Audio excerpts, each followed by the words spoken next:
আরে বারজিৎ ভাই, আপনাকে যে দেখাই যাচ্ছে না, এই 2 সপ্তাহ কোথায় ছিলেন? ভাই আলহামদুলিল্লাহ, আল্লাহর রহমতে আমরা পরিবার সহ হজ করতে গিয়েছিলাম। তা আপনি কবে হজ করতে যাচ্ছেন? জি ভাই, খুব তাড়াতাড়ি যাবো নে। ভাই আজান হচ্ছে, চলেন একসাথে নামাজটা আদায় করে আসি। ভাই আপনারা যান, আমার একটু কাজ আছে। আচ্ছা ঠিক আছে। হজ করে এসে ভাব নেচ্ছে, যেভাবেই হোক এবার আমাকে হজ করতেই হবে। এখানে 50,000, এখানে 1 লাখ, এই 1.5 লাখ টাকায় কি হবে? দেখি কারো কাছে ফোন দিয়ে হাওলাত করা যায় নাকি।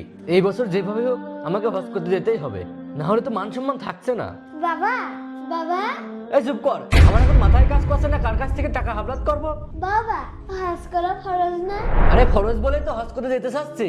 নামাজ পড়া তো ফরজ, তাই না? আরে পাগল, নামাজ পড়া ফরজ না তো কি? তাহলে বাবা, মানুষ যখন হজ করতে যায় তখন তোমারও হজ করার ইচ্ছা হয়, কিন্তু যখন মানুষ নামাজ পড়তে যায় তোমার নামাজ পড়ার ইচ্ছা হয় না কে?